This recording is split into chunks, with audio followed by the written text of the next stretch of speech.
shit, we're live. Yeah, we're live, man. Shit. Yeah, we're live, man. Kayfabe was a way to show respect to the audience and respect your own business. It was a way to protect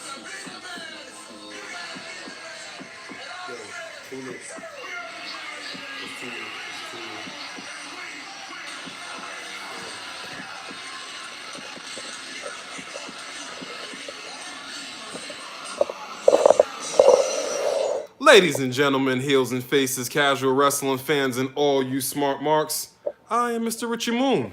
And I'm AJ. And I'm Kayfabe Focus. And this is the Kayfabe Livecast. The podcast. Or the Kayfabe Podcast.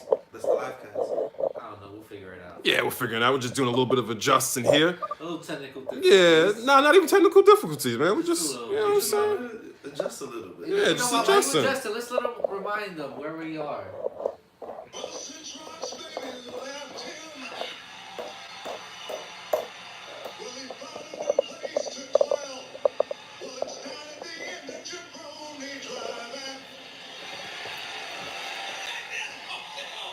Well, Huh. I got a song.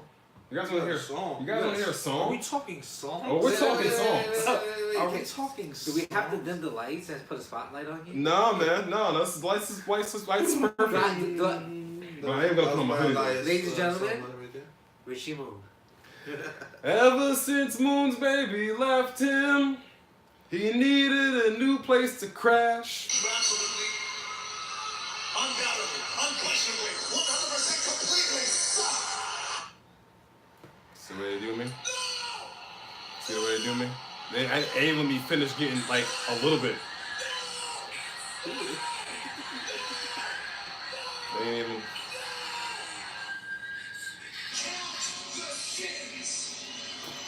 I'm just gonna sit here. I'm just gonna sit here and just look. Wow. All right. Well, while he sits and thinks about that Ever singing- since Moon's baby left him, he needed a new place to crash. He went to the SmackDown Hotel and said it's off of Kayfabe Ave. Yeah! Woo! Oh my God, I know you loved it. Hold your applause. Stop it. Hold your applause. Hold your applause. All right? Hold your applause.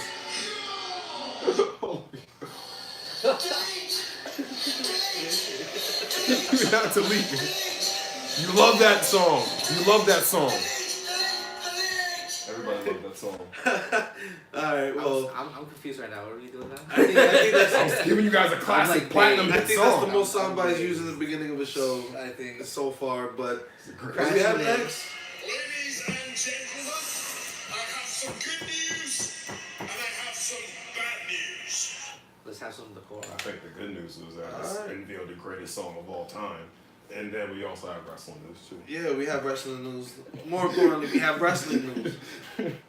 So, with the recent shakeup and everything that's going on in Raw and SmackDown and just WWE in general, Vince McMahon showed up this week to Raw to talk about the state of things. Chance. You know, everything's TV ratings been in a decline. A lot of fans have been complaining about, you know, the storylines and the content, the matches, the win results, the absent champions, the absent management, everything. It was addressed this week, and as a result of that, we have some NXT call-ups. Okay. Who So, are they? that's a good question. Let me see. You got there you go. Yeah, I got it. You got it. I it. can say it if you want. I mean, you know them. Straight Lars up. Sullivan was one of Oh, those. he's lurking. Hold on. Lars Sullivan's lurking. lurking. Hold on, he's lurking. He's Yeah, lurking. We have Lars Sullivan. He's probably Who's looking lurking? through our window He's right probably now. looking right next. He's lurking. Lars is lurking. Yeah, why is he always lurking? I don't know. What's wrong with that guy? I'm lurking. I'm lurking right Like, now. lurk your ass straight to the break. Is he peeping Tom? He is a peeping Tom. He's a freak. He is a freak. I'm saying he is a freak. He is a freak. Their words, not ours.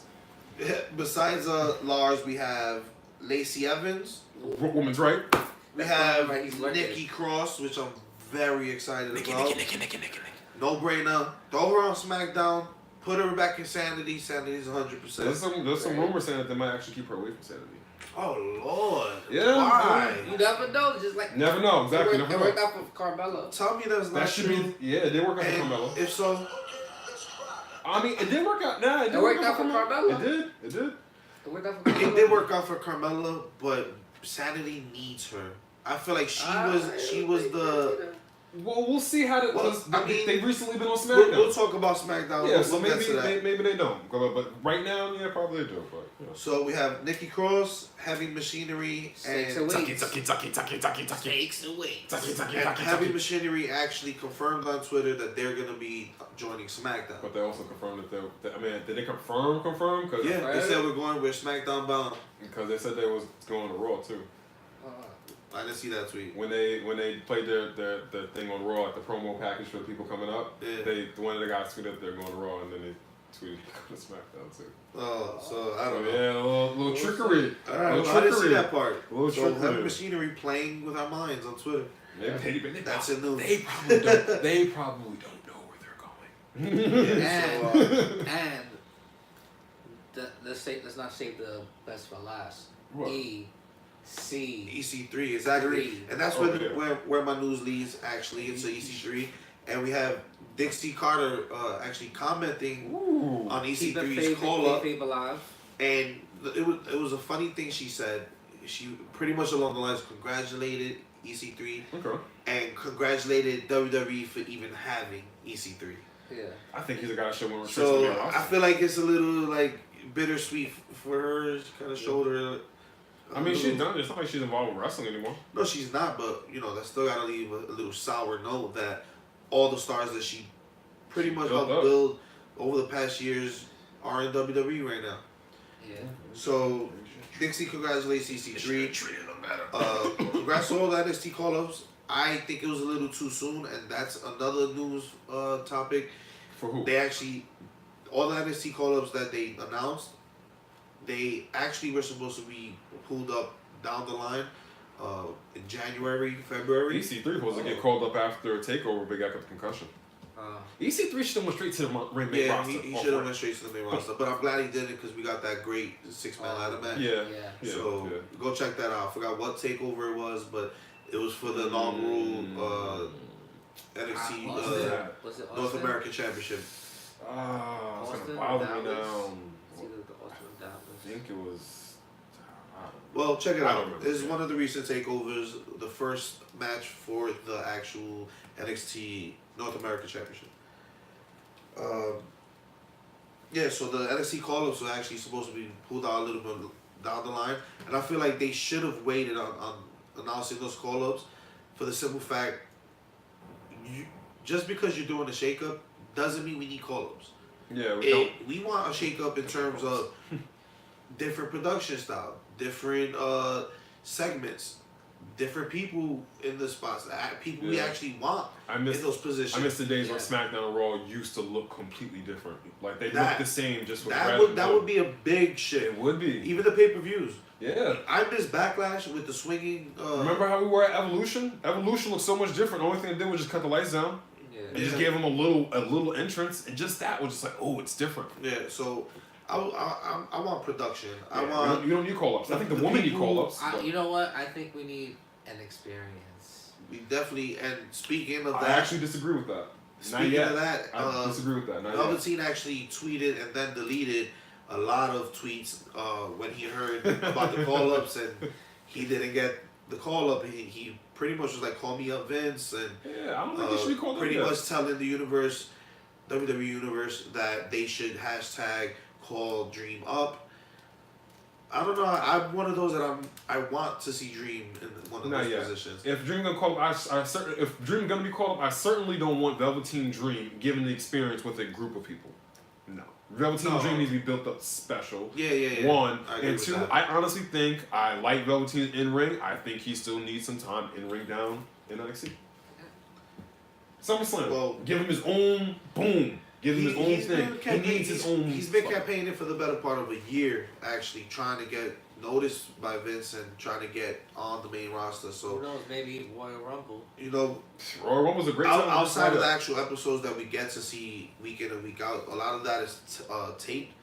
So they actually put in a lot more time being down in Florida and being relegated to just the performance center and Full Sail where they do take it all in one. NXT. All in one So thing. I could see Dream's been with WWE since Tough Enough.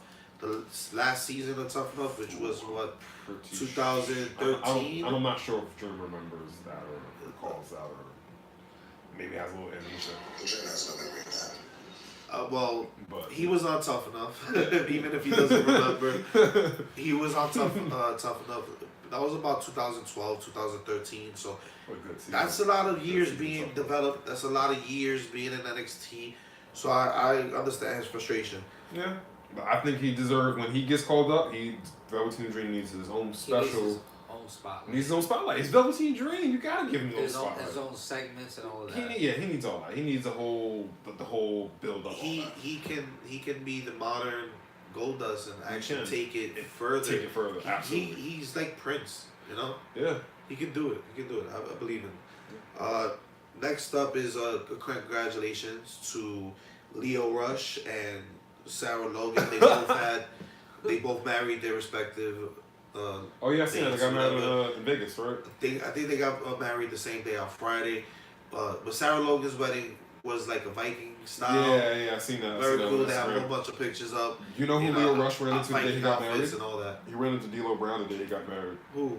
Leo Rush. He posted yeah? a picture with D'Lo Brown. It was like something. The caption was something like, "Hey, you're the guy with the cool frog splash." And he was like, "No, I got my cool frog splash from you." So that was cool. That was cool. Yeah.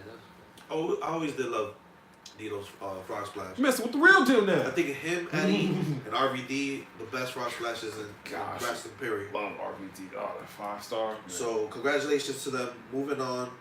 Ring of Honor is also joining the wave of trying to snatch people up. Yep. WWE's been heavily recruiting, and Ring of Honor just signed Bandito and Mark Haskins. Now Bandito was in the main event of All In.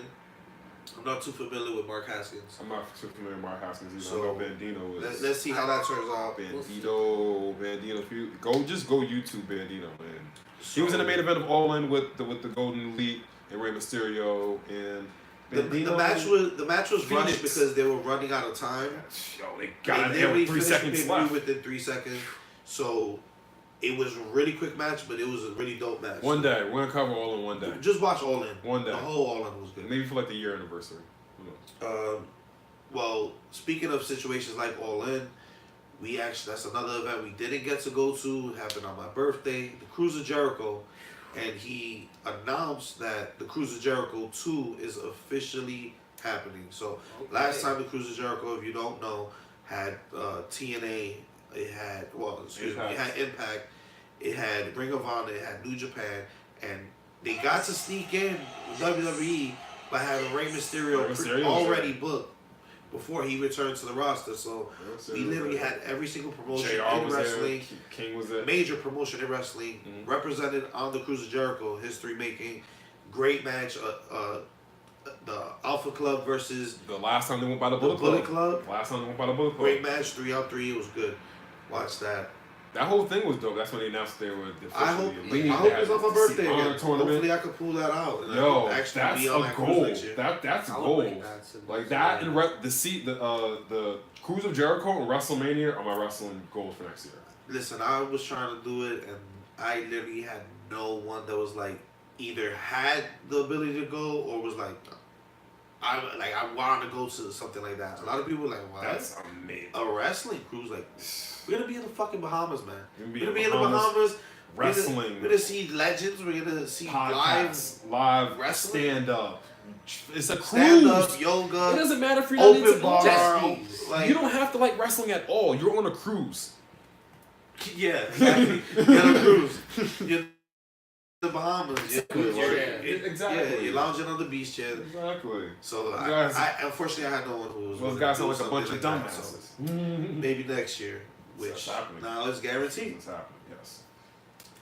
So What else we got in the news? What else is we going have on? more WWE interactive with other promotions. We have Gargano confirmed to work the next Evolve, which is Evolve 120, and he's facing Austin Theory not too familiar with Austin Theory. Austin Theory is also the new Evolve champion. Beat Fabian. I can't remember the guy's name, but Fabian was a. I don't even know why they put him as a champion. Nobody really knows. So this correction to one of the last videos.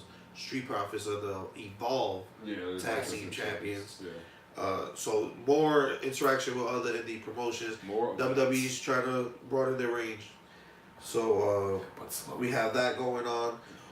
We have the Young Bucks confirming that they're not going to show up at MSG. So unfortunately, a lot of people I know wanted to go to G1 specifically to see Kenny Omega and the Young Bucks, Cody. I had it fantasy. They're not going to be there. I had it fantasy booked in my head. Omega's gonna lose at Wrestle Kingdom to Tanahashi. They're gonna have the rematch at MSG. He's gonna win it. Big crowd. The Elite's gonna come out. It's gonna be goodbye, good night. The Elite's gonna be out there. It's gonna be Bullet Club Nation out there. Nope. It's not happening. Not happening.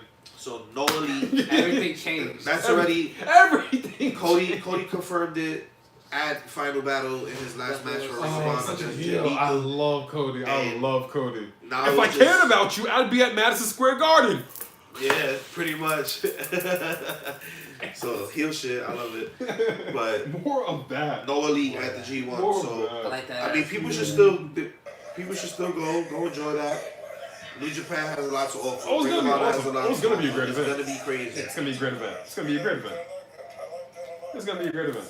But no Elite there. So WWE is trying to sneak in the fact that they already have 2 book dates for Saudi Arabia. They're not learning their lesson with Crown Jewel. They get that oil money. They don't care about. I mean, they're stuck to a contract. I understand. Big You're stuck oil to a money. contract. You have to do it regardless. Not knocking that fact, but we know. Oil money, people. You have like 9 more oil years. money. You have like 9 more years, right? Left with this contract. Yeah, 10-year contract. Yep. So like, we yeah, know. 9.5. Just let us just announce the shit. So you give people time to get over their little grievances about where the location of the pay-per-view is. They don't care. That's why they don't care about their opinions anymore. They only care about our opinions when ratings slip. I just hope it's not Greatest Royal Rumble 2. It is. We should never have a Greatest Royal Rumble. It's going to be the greatest ever Royal Rumble this year. You diminish the actual Royal Rumble. We should not have the Greatest It's Royal going Rumble to be the greatest ever. Make it a Crown Jewel 2. It should have been the greatest Battle Royal. Well, no, the Battle Royal is different. That's why. It should have been the greatest Survivor Series. It should have been the largest Royal Rumble, not the greatest Royal Rumble. Where the largest. well, as far as branding it to make sense, the largest. Because it was the largest Royal Rumble. Damn, Ryan went an hour. I think a damn Ryan went an hour. I saw the statistics. It was like about an hour and 10 minutes. I think. Hour and like 3 minutes. Crazy. Longest ever. Yes. In the Royal Rumble. They So should just call it WWE Saudi Arabia. Word. The Saudi Arabia. We said it. The Saudi Arabia Royal Rumble or something like that. Yeah. The Arabian Rumble. That's something like that. Don't call it the greatest Royal Rumble because I mean, what's in January now? The inferior Royal Rumble? I'm just saying. This is what you minuscule Royal Rumble, the small Royal Rumble, the tiny Royal Rumble. Wow, the microscopic. Exactly. God damn it. This is what you're telling us to Ant-Man, is that you? Is that you? He's coming in. Quantumverse? Quantumverse. Quantumverse Royal Rumble. Good God. This is for your Marvel mark. This is what you know. Good gosh. Put on the list. So let's drift from that. And next thing you know, you're having Bullet Club. Page! Good God. Oh man. Page. So I feel bad for Paige. Bullet Club officially has a leader. We didn't plan this, people. We just dress like this in real life. Yeah. We literally, I promise you, we don't plan this. I didn't change. I promise you. I'm not wearing a real wrestling chance. Fuck you guys. That's alright. Oh, you have your moments. Yeah, we're live. Hold on. Keep going. So, yeah, You know what happens? Tamatanga officially announces that. We're live and you leave. Oh, yeah. You know what happens? Oh, yeah, wow. Continue. Do you know what happens when your head is blocking the championship? You know what? You leaving your seat is now canon. It's now like. It's a list of stupid idiots.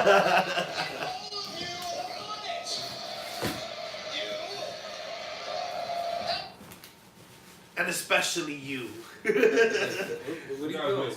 Well, I think he just jumps. Tama goes on Twitter and he announces that Jay White is officially the leader of the Bullet Club, and a lot of backlash, including myself. I commented on it. It's not that I don't like Jay White, obviously I do, but I felt like Tama Tonga was the person who should have been labeled the leader. He put all the footwork before Jay White was even announced to be a part of Bullet Club. The original. He kicked out the Elite. He told us that he was going to bring Bullet Club back to his roots, back to what Finn Balor created, what Prince Devitt created. So I felt like he was supposed to be the leader. I understand he's in the tag team division. He made an actual good point. Jay White is direct line to the NWGP Heavyweight Championship. Him and his brothers are the direct line to the tag team championships. And the other Bullet Club members can fill in the roles where needed. I get it. But storyline wise, just for the sake of Tama Tonga and doing the footwork, this was his time. And I feel like New Japan dropped the ball in that situation. As far as, Jay White is going to shine. He's going to do him regardless. He's already in a position where you feel different. I feel different because I feel like Tama Tonga didn't want to be the leader. I think that I don't think so. I don't think so either. He did that because he didn't want Kenny Omega or Cody to fight over leadership, because it never was about being the leader of anything. It was just a bunch of guys who would just like to hang around each other and do heel tactics and such. But then they like, oh, I'm the leader, or then I'm the leader of this and such. And one of the things that also changed with the Bullet Club was they became faces. They got so cool that everybody just started cheering for them. People even called him out on the fact that he said there's no leader. People called him out. He's like, oh, I said there's no leader. There's no leader of the club. You said there's no leader. Well, he said that then, and then they brought in Jay White. So I mean, when Jay White came in, he was saying that he wasn't the leader as well. Maybe there was maybe from the fact that he beat Okada and Tanahashi 7 times in a row. Maybe that's what. And he has a victory. And he has a victory over Omega this year. Tag team ups, dream matches. Yeah. With Tanahashi and That's Okada. a big That promo you showed earlier between Jay White after he won at the club. After he won his last match against them, it was really good. And he alluded like, "This is your dream match. This is the best that New Japan has to offer as far as dream matches go. Your dream team up, and I beat them all." So that was a good promo.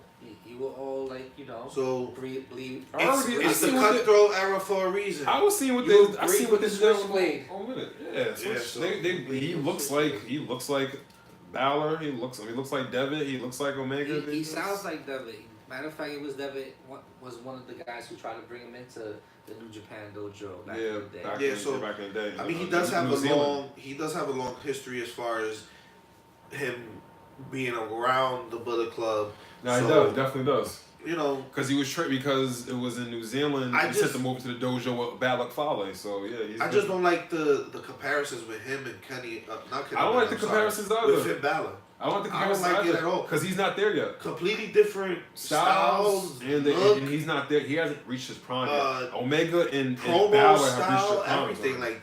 Finn Balor's his own person, man. Yeah. That's the big shoes you're trying to fill. And be your own person before you say I'm him. I'm equal to him. I don't like the R&R 2.0. I don't like that. Yeah, so I don't like that. There's only one real rock and roller. Only real rock and roller. So yeah, I'm not down with that whole. So but I do like Jay White as a leader though. I do like what they're doing. I mean, he got the look. I would have to be the leader. I would have preferred Tama Tonga. I see Tama Tonga didn't want that. Cause I would have booked. I think they should have both had a more significant role in the G1. But it's the whole time. I understand the whole Tanahashi thing. I would have put Tama Tonga to win the G1, man. And that's my whole feeling with the whole elite thing and all. Like they dropped. That was so anticlimactic. Like how do they just super rivalries and then just drops and then it just goes from Young Bucks to the Guerrillas of Destiny. Like. So they attack Cody, they attack Marty, they attack Heyman. Like, listen, I'm all for it. Just the last match. Just don't compare him to this man. Is that Wrestle Kingdom? The last match they have is at Wrestle Kingdom. Yeah. And it might Not be Prince it might Devitt, be it BJ though. White. But even though Cody did say that he did want to still work with New Japan, so it might not be completely over. Omega's contract is over January 31st, so there's still time to play. I think it all depends on if Omega wins or loses at Wrestle Kingdom. No, I think his contract is up the 23rd, For January? if I'm not mistaken. Yeah, It's somewhere around there. because It's that's why definitely they're January. still teasing that little bit with the Rumble. There you go, man. Listen, man. They kept it in the back pocket about going one-on-one with AJ, so. I mean, Kenny Omega, Back pocket. yeah, Kenny Omega's been really quiet as far as what he's doing, and he hasn't really been showing up on being the elite. And I mean, one of the reasons is that because he does live in Japan. yeah, but even the segments that he was in, it alluded to maybe he will branch off from the elite and do his own thing. Wherever he's going, Ibushi's going. I don't think they all have to leave together at that moment. They're all still doing their thing. Doesn't mean it has to change their vision. It's gonna take time to build up AEW if that's what they're doing. I don't expect the first AEW show to go up to like the end of like this time next year. I'd expect it on September whatever date it was last year. We'll probably see another All-In show before we see AEW. I definitely see that. We'll definitely see I think the another next All-In. one is going to be AEW presents All In. All-In, double or nothing. Double Double or or nothing. nothing. Nothing. Ooh, I That's- can't That's wait. one of the trademarks that they have for the. I can't wait. Yeah, that's one of the trademarks that they have for All Elite Wrestling. You can look it up. They have actually like 2 pay-per-view names. I forgot what the other one was. Double or nothing and Fully. All Out. All Out. All Remember Out. that was the joke I Yeah. made too. Yeah. I was All like, Out. "Oh, you're all out." All Out. You're- All After Out. All In, this man was like, I "I'm was not done with watching WWE. WWE. I was done with WWE for a while. I'm not watching it. You cover it." And then Did I just hit? you need a Ric Flair moment. Did He wants a little Ric Flair. Looking at a guy out here hollering Money. when last Yeah. year I spent more money on spilled liquor and buying from one side of the world to the other than you made. You're talking to the Rolex wearing, diamond ring wearing, keep stealing, wheeling dealing, limousine like, jet flying, son of a gun. I'm having a hard time keeping these alligators down. When you talk about the 4 horsemen, you are talking about the 4 greatest men that ever graced God's green earth. I had the privilege of riding up and down with the horsemen. Big city, bright lights, kissing the girls and making them cry. All right, on to the Who was you next trying to beat? He's doing Jay Lethal. Jay Lethal Doing Ric Flair. Ric Flair. You sound just like Who Jay are you, Lethal. man? I'm the dude. I'm the dude playing the dude. This ass is another dude. I'm Iron Man. I know I'm why. Iron Man if he didn't make it out. If the Iron Man suit failed, that's what he might have turned into. He might have turned into the two. Alright, so moving on, we still have news. Moving on, we have So, man. and the NXT contracts. We was discussing that. We had a little debate on one of our the episode before last, This Week of Wrestling. We were talking about how WWE is preventing people from doing other promotions outside of their UK contracts with NXT. So a little bit more clarity on how that works.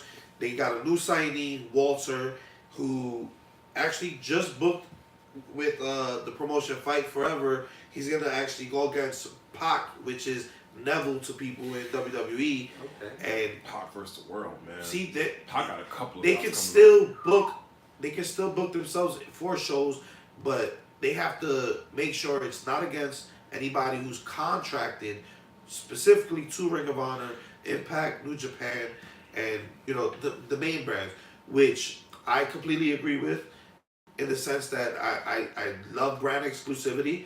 It just helps the promotion that the wrestler is under.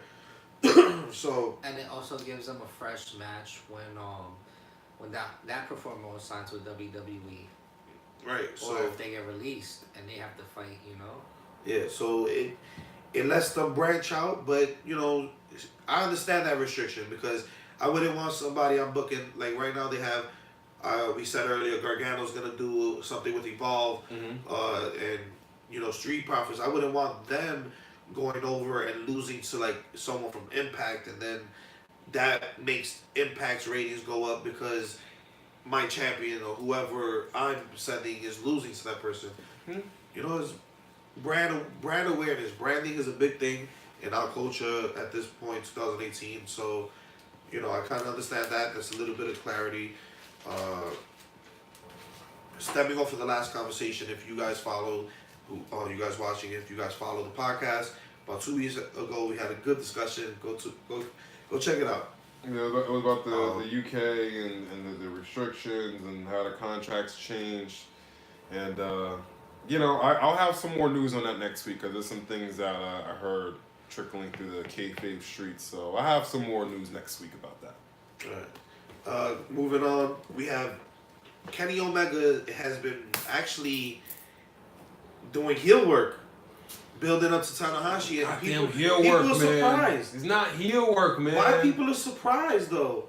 Tanahashi's like John Cena. I mean, at the conference they had a conference like a month ago, and he was saying he's one of the guys that say there's no such thing as heels and faces anymore. Cody says I don't believe that. I definitely agree. How can Tommaso Ciampa is a goddamn heel. There's nothing different about that. There's no argument about that. There's no shades of gray about that. He's a bad man, period. AJ Styles is a face. There's no argument about that. Nothing. But you could. Heel but in face. 2018, it makes perfect sense for people to ride the tweener. middle. Yeah, of course. Ride the middle. And actually, those are the people that I feel I relate more to, because in a situation where you're fucking screwing me over, I'm not gonna be like, hey, well, I'm a face, and we need smart faces. That's what we need smart faces. I'll see you next time. Nah. But with Kenny Omega, I like you saying, he was like, we're telling real life stories. You weren't about some heel and faces and you think you're a good guy. You ain't shit. Yo, Kenny Omega was cursing Tanahashi out at the conference like you ain't shit. I'm gonna beat your old ass. Omega was ruthless, yo. Omega is ruthless. That's the Omega I like, when he's really just opening up on you. Like he just, I can't wait for that. Because he does amazing heel work. Promo work. I'm sorry. He does amazing promo work. So people are actually surprised. Oh my God, Kenny's heel now. No, Kenny's always been an in-betweener. And that's the Bullet Club was. Kenny's always been the heel technically. He's never really switched over. The only character changes he's really made was between his own group of guys. That was his major storyline this year, besides him facing Okada. And what's really cool about the New Japan audience is there's no guarantee you're gonna go to this place and you get cheered. The New Japan audience is kind of fickle in a lot of ways. Like they'll flip on you in the middle of a match. Like the match that we didn't talk about, and the only reason why we didn't talk, I did forget about it, but we're gonna save it for our New Japan match, or our New Japan episode, is the match with Tanahashi, Will Ospreay, and the Golden Lovers. Oof. Oof. So 5 stars. Amazing stuff. Go back and Wrestle Kingdom's right there. It's January 4th. I can't remember. It's right around the corner. We're gonna catch up on all this Kenny Omega stuff. We're definitely gonna the whole card is fire. Stacked. The whole card is stacked. We're definitely gonna give it its own separate space. So that's why we're not really talking about it now. But yeah. So moving on, Impact is moving from the network Pop to Pursuit. What? Pursuit. What? Pursuit. What? They're moving from Pop to Pursuit. What? I mean, they don't. What are these channels and where can I find them? Oh, I do care because I like Impact. Can anybody put the channel numbers in the comments? I can't. Put the channel numbers in the comments, please. I never heard of Pursuit. What about Pop? And this is one of the things that we've been discussing. This is one of the things that I can't stand. You need a brand that you can stick behind, that people can say, when I think Pop or I think Pursuit, I think Impact Wrestling. And their TV deals and the switching of the networks from TNN Spike, that became Spike, and then from Spike to, what was it? WGN or something like that. Something like that. Something like that, and then from there it went to Pop, and then now from Pop to Pursuit. We can't keep up. It feels like the old ECW days where I used to be like, oh my god, I finally called ECW, and then I tuned in the next week, and ECW's gone. Like, but we have other forms to access them. Because a lot of people they're very active on YouTube. They're very active on social media. They actually been throwing a lot of their old TNA stuff. You threw on the first episode of Impact, well, TNA back then, last week. It was pretty dope to go back in time. So they do social media stuff, but for people who are at home and they're expecting a broadcast network to provide their wrestling. Yeah. Who's Pursuit? I don't know. I don't know Pursuit, but I think Who? I have never even heard of Pursuit. Me either. But I do think Impact has made. I think under the guys of Don Callis, they have made a lot of strides. If they're gonna move to Pursuit, let's hope that at least they build enough momentum and build enough recognition on Pursuit that they can at least stay there and succeed there. Yeah, Friday nights at 10 o'clock. I don't know how many people have Pursuit. That's not a good spot. In New York, I've never heard of the Pursuit channel. I've never heard of the Pursuit channel. Do I have any more? Let me know where you guys from. If you know what channel Pursuit is, or if you ever heard of it.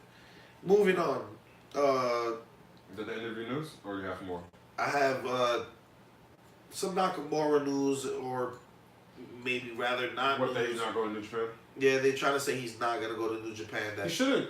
Although his contract is up soon, because he shouldn't wrestle. They see him re-signing back. Yeah, he's making his money. He moved his family to America now. He's not gonna want to wrestle that unless he does limited dates like Chris Jericho. But that real strong style that New Japan does, Nakamura don't want to do that no more. It's just the truth. It is a harder style. It is straight up. It is a harder style. Plus, I'm pretty sure all the merch deals that he got, he'll be fine. I mean, even though he's a bad guy now, he probably still. It's like the same thing with Balor. Like he's making too much money. He's not going back.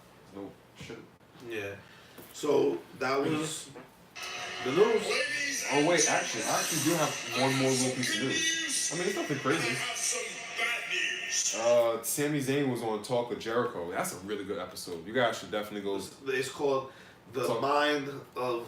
The mental state of Sami Zayn, and it's a really good talk. He's just talking about a lot of different things. He's nowhere close to coming back, but when he does come back, hopefully we'll get to see a different Sami Zayn. But he mentioned a lot of things that were really important. He said, we give WWE so much crap, but there's a lot of things that we just don't know and have things factor into different things and storylines and puzzle pieces. So I actually want to take this time, if you do follow this show. I come at WWE, I shit on them because I love them. And they have the greatest roster on the planet. And there's no reason that they should that the elite should even be this close to them. There's no reason, I mean, not that they're competition, but I feel like WWE, we shouldn't be complaining about them. We shouldn't have shows where we have to come out and say, hey guys, I'm sorry, we know we're pretty shitty, we're going to do a better job. And that better job is just listening to you guys. So... there's no excuse. They shouldn't. Your roster is too good. Like, there's no excuse why we should be having that. It's reminiscent of how WCW looked in 2000. Come on. I'm gonna segue from that, and we're gonna cover Raw, December 17th episode of Raw. This angered that goes straight into that leads straight into the opening of Raw. Angers me so much. And we have Vince, Stephanie, Shane, and Triple H open the show. And it felt, just like you said, it felt like WCW admitting they fucked up. And it wasn't good. It's a bullshit statistic they're going to pull. And they're like, the ratings popped when we came in. We were here for this time. Yeah, because we're going into WrestleMania season. The ratings always go up during WrestleMania season. Man. So now... Fuck out of here. The reason for them coming out on the beginning of Raw was to address the state of the WWE and pretty much say, hey, we're listening. We know we been fucking up. We know the ratings has been going down. We know we haven't been providing you the content that you guys want. They finally asked their question, who's booking it? They realize it's them. Blamed it on Pear. They specifically said poor Baron Corbin. They specifically said that the people are the authority now. Mm-hmm. Now, I did see changes throughout the night, but it wasn't big change. Like, It was reveal a new good set, so. new segments, like, you know, Little things, man. stable, Little something. things, man. We It's little things. The NXT call-ups was okay, Which we but don't we need. don't need them. Don't We need have a those. full roster of stars She don't even book that properly now. are not getting booked properly. But with that, we did see a shift. We seen people come back. We seen people get opportunity in this week of wrestling. Due to the holiday, Raw was actually double show. SmackDown this week was also a double show. So we'll run down Raw and SmackDown, and we'll give you the results for the next week's Raw and SmackDown. They know teaser. You got the internet. You probably know it already. Yeah, so it's out there what happened, but we'll give you the results. And there was change. There was definitely change, but I felt like they should have went full circle, changed the sets, personalized them, Raw, SmackDown. You know, just it should have had. What do you felt feel like what do you more feel the like same? What do you after- feel like they changed on Raw? Well, they gave the revival of the spotlight they deserve. They brought the tag team. They gave a shine to Tyler Breeze, which had an amazing match That was Yeah. against Dean Ambrose. Yeah, I bet And we haven't seen Tyler Breeze is a great wrestler. Oh, He you know, he's not just fashion police. You know, he was his own character before in NXT, and he was great in the ring. Gave us good rivalries, gave us great matches. I don't think that Seth Rollins and Dean Ambrose had a terrible match at TLC. I just don't think you should start out a blood feud by a collar armbar tie-up. You should start it with a, you know, like forever, Sami Zayn, Kevin Owens spot. But Well, I was just saying because his match, the match was good. His match with Tyler Breeze looked more I intense was than his match actually, with, I was actually, with we Seth watched Rollins. it together during the podcast last week. Mhm. You know, we watched TLC, and we actually was like, wow, they're booing right now. Like, Yeah, this thing they is shouldn't- boring. they shouldn't The have- match was great, but I wouldn't say It was great, really but good. it was a great match. It did everything necessary. It showed the storytelling. It had Seth Rollins having his passion and his Yeah, emotion lost his temper. take the best of it. Dean Ambrose heel kicked in. He was fainting like he was gonna, you know, give the fist to Seth Rollins. It was a lot of storytelling. It was a good match. Go back and watch that. I think Yeah, the only- maybe they It are. was the placement on the card. Yeah.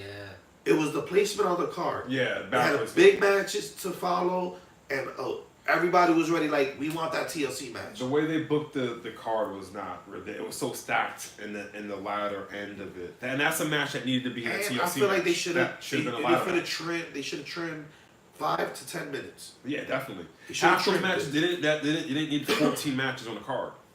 You need to focus on your I blood mean, that, feuds and but your that's title the matches. state of WWE right now. There's so much going on, and all their pay-per-views are getting longer. I Their like. major pay-per-views are day events, week events Yeah. with WrestleMania. So it's just as they, you know, expand, they're gonna inflate the amount of matches and they're gonna inflate the card. That's just natural. You could stack your pre-show, which is 2 hours anyway, because we need a 2-hour pre-show. So you can stack your pre-show. The pre-show is And the main. It's a part of the main show. and To then me. have- Don't have don't your feed me stuff. that pre-show bullshit. When you got the Cruiserweight Championship on the pre-show, don't They feed should me that. stack, they should stack their When you pre-show got the tag more. team No, champions, no championship should ever be on a pre-show. it's not a Ever. pre-show. It's not a pre-show to me. And then the TLC matches they had, like what, New Day versus the Usos versus the Bar should have been a TLC match. Seth Rollins versus Dean Ambrose should have been a TLC match. Yeah, but that's TLC. That's That's TLC. Let's move on to what happened in Raw. So they came out. They made these promises. They're gonna give us what we want. New matchups, new stars. You know, they're gonna listen to us. That's what they promised. So Corbin appears. He asks for a conversation with them. It leads into, you know, he just lost his GM role officially. He said it's not fair, the typical heel routine bullshit. The McMahons are like pandering. I have that literally Yeah, here the in my McMahon- yeah, notes. the McMahons The do McMahons pander. are pandering to the crowd. Don't insult me. Like, don't say, hey, we were this bad, so let me kiss your ass now. No. Just do your fucking job. You don't have to pander to me now. I felt like they were kissing a lot of ass. Of course they was. So, That was forced. I have that in my notes. The mass pander to the crowd. They talking about absentee management, and my note says, "How about you speak about your absentee champ?" Yeah. It should have just Big change. You want a big change? Make Brock Lesnar show up next week and defend his title. Brock Lesnar not showing up until the go home Raw before Royal Rumble, which is about Stop another month giving now. Brock Lesnar all that big money in general. Yeah. So Less of this segment with Corbin turns into Kurt versus Corbin. If Corbin wins, he's permanent GM. It leads to the same shit as TLC. He gets jumped by Apollo, Bobby Roode, pretty much all the people he screwed, Heath Slater, stuff like that. The change I noticed though, they did put Heath Slater in a bigger spotlight. They did put Apollo in a bigger spotlight. They are doing something with Heath. The referee storyline is going somewhere. They push we'll Apollo. see, They push Apollo every single week, and then they forget that they were pushing him. Yeah. Oh yeah, push Apollo. Yeah. No, actually, I can't even. Do we agree. push Apollo? Apollo's been consistently on his own on Raw ever since that promo he kicked. That he you know. That, Yeah, it's been off and on. No, he's been on every week on Raw. Every week. Apollo. Really? Yes. He was I on know last It's week. been off and on. He was on last week. Like the last 2-3 weeks, he's been. You guys remember it because he threw Sasha Banks, and everybody remembers yeah. Sasha Banks' ass. Yeah. The last couple of weeks, he's been. Sad he's that been we on have to there remember consistently. that I way. mean, that was Yeah. Mixed Match Challenge, I think. No, It was that Raw. No, it was Raw. It was wrong. It was like 2-3 weeks ago. I mean, the last 2-3 weeks he's been on there heavily, but they've been pushing him to stop. They're pushing him to stop. Seem like they're gonna actually go somewhere with it. Just do it. If you're gonna push him, then just push him. Consistently every week. If you're gonna do it, then just do it. Stop getting started. We have Finn Balor versus Ziggler. It ends in a DQ because of Drew inserting himself. Drew ends up leaving both of them laying. Finn Balor's been getting more of a push. He's actually been looking really good coming out of this feud. It's about time. So He's only one of your almost over superstars everywhere. He's not like number 3 on your merch. It's not like he's just some chumpy underdog. Like he's an international superstar. He is like. So Treat him like it. next we have Dean Ambrose comes out, cuts a promo on Seth Rollins. Seth doesn't show up. He has his mask, guards, and all this. It leads to an open challenge. Like I said, Tyler Breeze was featured. Good match. This felt like Prince Pretty. My Prince Pretty on. Yeah, this felt like Prince Pretty straight from NXT. It didn't feel like the watered down And he after had that, Fashion Files. and he had that match with Ricochet the other week too. So Prince Pretty's been on I mean, he lost both of them, but he looked good in both losses. So I'm glad to see more Tyler Breeze, more of that. Yeah, definitely. More of 'Cause that. Tyler's a good wrestler. He has a package. That's his character. So, and it's something that he put together well in NXT. So they should continue with that. Obviously, he lost to Dean Ambrose. Seth Rollins turns out to be, after the match, Dean Ambrose won clean. One of the masked goons. Seth Rollins was one of the masked goons. One of the masked Ends up goons. attacking Dean. Dean slithers out. Typical shit. Moving on. So he was. He was a masked goon. One of the highlights, one of the big changes I was talking about was the tag team division on Raw. Okay. And the AOP goes into Shane, and they're requesting their rematch. Now, and this is a good thing if they stick to it. WWE's not giving you mandatory rematch clauses anymore. They'll stick to it when it's Convenient. convenient for the story. Convenient for the story, which makes sense though. Yeah. But that was the cluster that they kept going in, and I felt that's why, although AJ Styles had a great run as champion, he had too many Shinsuke matches. So it was the rematch clause thing. Sorry, I love you, AJ Styles, but your title So- was. He ends up saying that AOP has to earn it. They end up in a fatal 4-way for #1 contendership against the B Team, the Revival, and Lucha House Party. With the Revival finally winning clean, Shadow Machine. finally looking strong, looking like the top guys. Top guys. So Just that fit. was a good change. Just fists, no flips. All right. And then next was the promo with the NXT call-ups, and Which we really don't need. Raw pretty much ended with Ronda Rousey coming out and pretty much, doing her, this is how a champion acts, this is how a champion moves. I want to defend my title tonight. And she had an open challenge for the women's championship. Yeah. When they cut to the back, the entire women's roster, damn near, is crowding the production area, right? The gorilla position to get out. Okay, yeah. They're crowding the gorilla position, and they all screaming, "We want it, we want it!" Yeah. And Stephanie comes out. Come on, let's all go out. She makes a 8-woman gauntlet match Oh man. for the number 1 contendership. I didn't see all this. Bravo. Yeah, this is awesome. Bravo. Yeah. You highlighted Natalia, which ended up winning. Which Natalia's a veteran. People were like, I'm seeing on Twitter and stuff. Why Natalia did it? Natalia's a veteran. Yeah. You get shit right when you put the people who actually can fucking wrestle and give you those matches on top. Yeah. So Natalia won. People might have Good been look. arguing why it didn't Sasha really Banks? win though. Sasha Banks looked really good.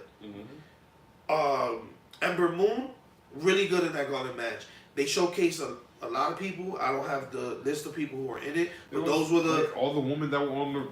Bailey. Bailey had a good shot. I thought Bailey was gonna run the entire gauntlet. Yeah. I thought she was gonna pull a Rollins. I thought they were gonna push old Bailey. Remember when Bailey was cool?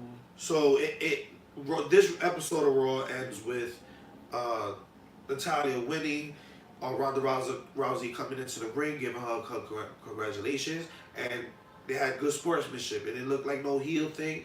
It looked like a friendly battle. Could be. That's gonna happen on the pre-tape Raw. Yeah. Next is SmackDown. Do you want to talk about SmackDown? Or Yeah. Oh yeah. We're gonna jump. Then we'll do the rundown of the pre-tapings. Sounds good. Oh yeah. We can run down SmackDown. We can definitely jump to the A show. Give me a second. You know what happens? Let's You jump. know what happens? Let's jump. Don't worry about it. Have no fear. The A show is here. The A show SmackDown opened up with Shane McMahon backstage area. It continued off the riff of Raw about this is going to be a new era. He said there's going to be new faces, new changes, and he says, and this is a quote. It doesn't mean I'm making fun. We're here to announce our formal Page here. Page here. Formal general manager Page. Pronunciation, folks. He meant to say former SmackDown general manager Page. And that she's got a new role and she's not going anywhere. Which, in real terms, if your boss comes up to you and says you got a new term and not going anywhere, you're probably fired. So, Definitely.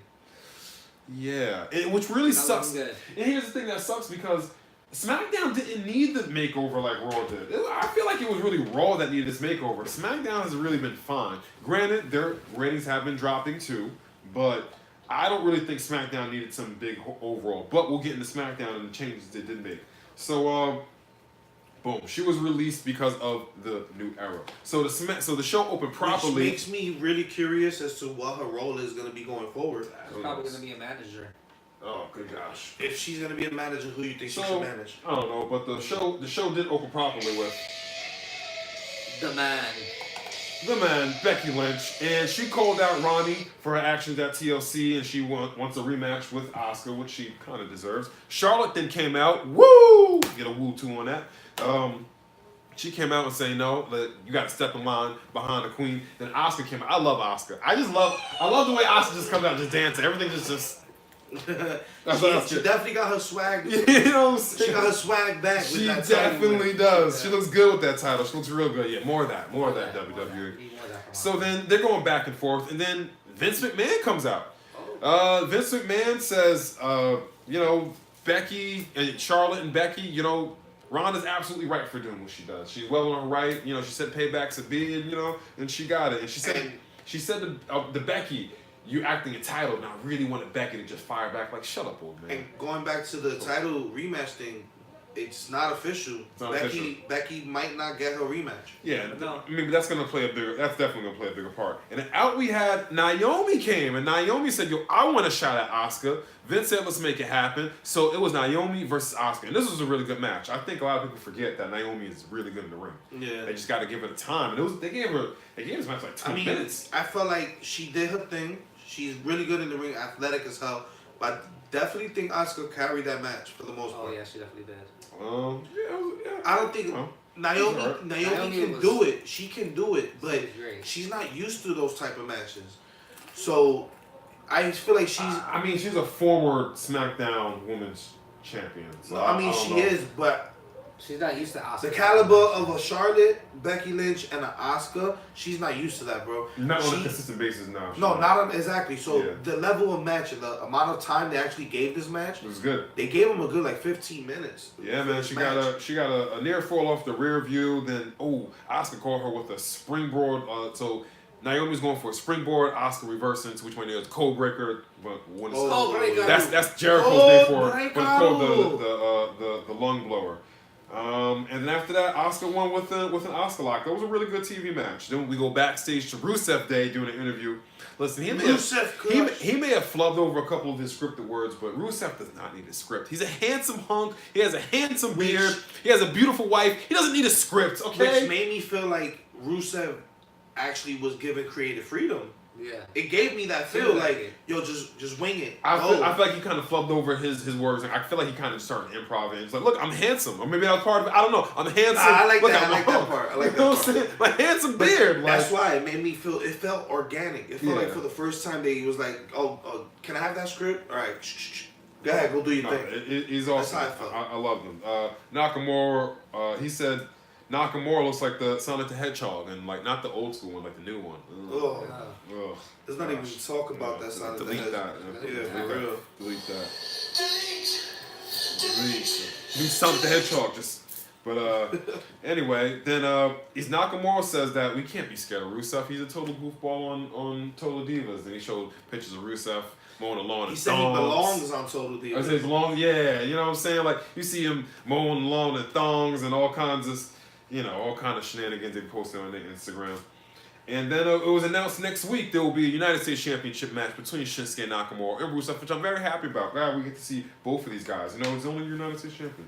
So Jeff Hardy came out and he said he heard word in the street that Samoa Joe was coming out for an apology. I already saw that going on. And then Joe. So Jeff Hardy is out there, and he admitted to his problems. You know what I'm saying? And then Joe came out there, and Joe said, "Listen, I didn't come out here for an apology. I came out here for an intervention." And then that's when Jeff Hardy was like, "Yeah, I had problems with my past, but I'm over it now." And he said to Joe, "I think you try to pull on everybody's insecurities because you've been here for 2 years and you still haven't won the championship." That was a pow right big, that was a big low blow. And Joe definitely felt that. So great, yeah. That was a combo breaker. That was definitely that. Combo. You see it in his face. He was kind of pissed off. Played it off. Then he went for the attack. Jeff Hardy hit him with the twist of fate. And next week it's gonna be Samoa Joe versus Jeff Hardy. How about it, huh? Then we cut backstage. Definitely more of that. We cut backstage to a segment with the Miz and Vince McMahon. And did you knock like a? Was that a manly knock? Was that a manly knock? Was that a manly knock, or was that an alpha lock, or was that it was a manly lock. It was, and then the Miz wants Vince's blessings to team with Shane McMahon just to be part of the best in the world. To be part of the best in the world, but the way they're presenting it, like Vince, Miz was asking Vince his hand in marriage. Like hand in marriage. Yeah, it was really funny the way they played it off. Can I have your blessing, sir? And he says, "Oh, pal, I don't give off blessings, pal, but I do give off opportunities, pal." He didn't keep saying pal, but I'm pretty sure he was saying that in his mind. Whoever this guy is. Yeah, whoever this guy is, pal. So then this led to a mixed match tag match with the winners of the tag team match, R-Truth and Carmella, dance break. And with Mandy Rose. And Mandy Rose is only out there so R-Truth can say, "Hey, is that Maurice?" And dance break happened, skull crushing finale. And yeah, that was it. Oh man, my IG went out. God damn it, IG went out. IG went out. Yeah, but we gotta keep pushing on with SmackDown. So let's move on to the next segment where the Usos came out and said, yeah, they lost last night, but they didn't get pinned or submitted, so they were about to call out the bar. But before they could call out the bar, who came out? We had the Good Brothers come out, who have not been on SmackDown TV since they was drafted, I think. In 4 months, bro. 4 months, man. It's really crap, man. It's really crap. This is another big change. We've been like fans been clamoring for the club to come back. The club to come back, for the club to actually Freaking do club. something. They were. There's a lot of Like, let's tag not get teams it that twisted, they don't because realize. a lot of people also be on that bullshit where they be like, oh, what have they done? They completely failed them, WWE. They were tag team champions a year ago. Remember when the Hardys came back? But they don't book them. They were the though. champs. But they don't book them. Right. They don't. So They gotta be there. You gotta be on TV to get. I don't know. I don't know. But listen, so the good they're ones are back. there. They're Yeah, back. They're back. They're back. So they came out, cut a promo, and they said that they were exactly saying what the fans all of us think. It's like, yo, we think that the New Day and the Usos and the Bar, you guys are awesome, Seen but it. we've seen you guys 1,000 times. And they were literally saying everything that we were talking about right before this came on. And they said, we haven't been on SmackDown in 4 months. That led to a match with the Good Brothers and the Bar. The Bar and the Usos. This is a really good match, but it ended in disqualification because we had Sanity come out. Yes. Sanity, yes, Finally. Finally using Sanity in the way he wanted them to be. This felt honestly like change. Like they came out saying this is gonna be a new era. This honestly felt like change. And you know what? Bring up new people. And the funny thing no is, call-ups. This is just utilizing your talent. most people would be like, hey, SmackDown didn't need changing. But when you saw that change, it was like, We need them. I think the women do to bolster up the tag team championship division Definitely. that's eventually That's coming. if But they're even doing that right now. they probably are. they Super are. tag team. They're listening. But it's just like. As far as those belts, they're listening. I But- know they definitely got those in the works. But this looked really good. Sanity kind of stared down the Bar, told him you can kind of finish them off. The Bar kind of just stomped the Good Brothers out and the Usos out, and this led to the main event. The main event was a team of AJ Styles, Mustafa Ali versus Andrade Cien Almas. This was a What was the last great, time we seen Andrade Cien? great match. And Daniel Bryan. This is a Shocking ending. the shocking ending. So for the most part, Daniel and Andrade Cien Almas worked over Andrade Cien Almas. He finally got the hot tag. Andrade Cien Almas and Daniel Bryan was mostly working over Ali. Ali finally got the hot tag to AJ Styles. AJ Styles coming in, starts running wild, hits the phenomenal forearm on Andrade Cien Almas. Then I forget how he tussles. He ends up tussling with Daniel Bryan a little bit. Mustafa Ali hits Daniel Bryan with the move and then goes up for the 054, hits it, goes right across Daniel Bryan's throat, and you can visibly hear him saying, "I'm sorry, I was counting him." But Mustafa Ali pins Daniel Bryan. That's a big thing. Listen. The champ And pinned this is- by a 205 This live. is exactly what I mean by proper booking can make anything right. He's been on there 2 weeks, and already Mustafa Ali feels like one of the biggest stars on SmackDown. Why? Because they booked him right. That's all you gotta do is just book him right. Just in 2 weeks, Mustafa Ali went from 204 Live, which barely cracks the top 10 of WWE stuff watching the network, to beating the WWE champion on live TV. Like, come on, man. It's booking. That's all this is booking. And that's how SmackDown ended. And that's why I called SmackDown the goddamn A show, because they said there's gonna be change, and you know what? We got change. I think they should have waited for the change announcement only because things are gonna be pre-taped. Pre-taped. You know, we just said so I think they should have waited But along with the new year. I feel like this also gives them, saying this now with the pre-tapings, this gives them the ability to have 2 weeks worth of thinking and actually getting the next couple stages of booking plan. One of the things I found interesting, Jimmy Jacobs was on. He used to be a former writer for WWE. He got fired because when the Bullet Club, when he did Bullet Club, he took a picture with them outside of. Stupid. I remember that. But he kind of wanted to get fired. But he was on the Wrestling Observer. Brian He's the one that Alvarez, made the list. Dave Meltzer. Yeah, he was the one that made the list with Chris Jericho, and he was talking about how the writing process, how the writers will have shows done by like Thursday, Friday, and then like early Monday afternoon they'll present it to Vince. But then the day of the show, like Monday afternoon, Vince might change the entire thing. So these writers will, and this is one of the things I think that really messes things up, because they need to have this show done by like Saturday or Sunday, so you can give the people who are cutting promos time to read over the script, get a little feeling. Because as an actor, I can look at them in their eyes and see them going over their lines in their head. I've been in that situation before, and it fucking sucks. You should give them time to sink their teeth into their promos, so when they go out there and make believable, because believable, more people watch, ratings go up. WWE, I learned all this from you, so why are you acting like you don't know what you're doing? And this is why I get pissed off with you, because you're acting like you don't know what you're doing. Well, Right? that's because they took the creative lead away from the actual stars that are in these rivalries. And back then it was like, okay, you guys are in the rivalry. This is pretty much how you want the night to go. Do your thing, and it's with the Rusev thing. Rusev is a really funny character on his Twitter. Very Hilarious. He's full of personality. Him and Lana, they're hilarious. A lot of wrestlers are. So, you know, his promo kind of shined because it felt like, you know, Rusev sounds like Rusev on Twitter. It's a Rusev. Rusev sounds like how he really be joking, you know, all the time. So, hilarious. Like, come on, I'm a hunk, man. Look at yeah, I'm handsome. Handsome. It's funny, and you know that they just need to let these guys go out there and just talk freely. If you stumble, if you fuck up, hey, you still become history. Look at Steiner. Look at Sid Vicious. Vicious. Oh, look at that. You know what I'm saying? Shockmaster. Remember when he was like, look at that again. Oh, we're live, pal. Yeah, look at that take again. Exactly. We're live, pal. So, you know, just do it, man. It's like how we are live, man. This is live. We don't pre-tape this and edit it out. This is all live here, people. This is the live cast. Or is it the podcast? No, I don't it's know. the live cast. Yeah. So, Both.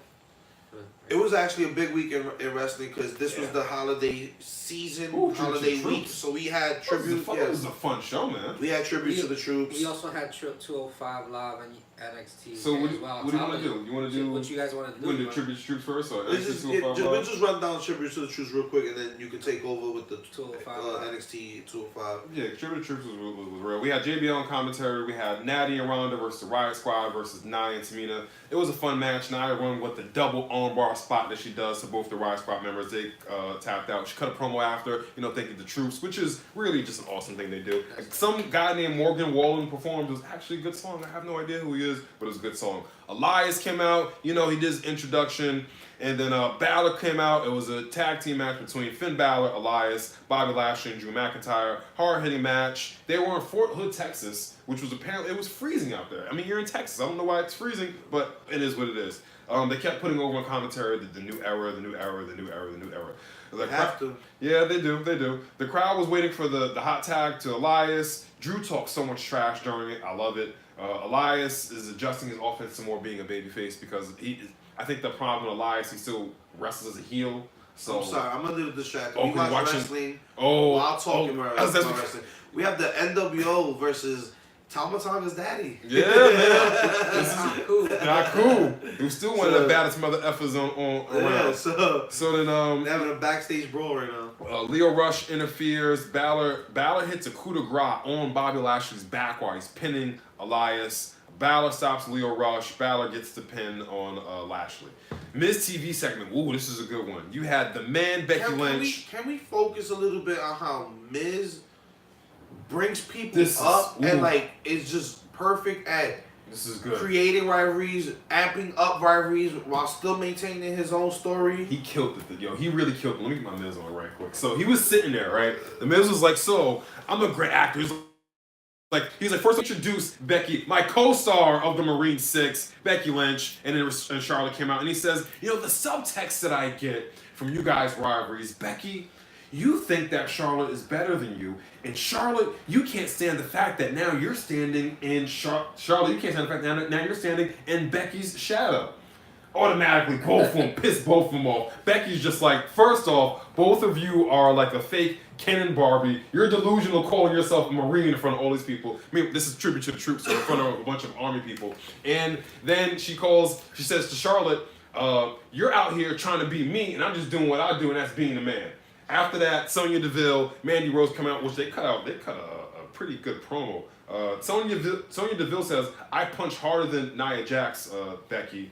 And then it obviously led to a tag team match, which was hilarious because she actually probably does punch it harder than Nia Jax. Having MMA, yeah. She has MMA background. So probably Charlotte did all the work for this match. Becky tags herself in, hits Sonya Deville with the disarmer, taps her out, walks out the ring. That shit was hilarious because Charlotte's just sitting there looking like, I just went through all of this. I know this bitch just did man, like Just- she went through the whole match and The just man came in. doesn't wait for no one. She doesn't wait for nobody. After that, we had John Stewart come out telling some pretty funny jokes. It was a great video package with the WWE superstars interacting with the Army.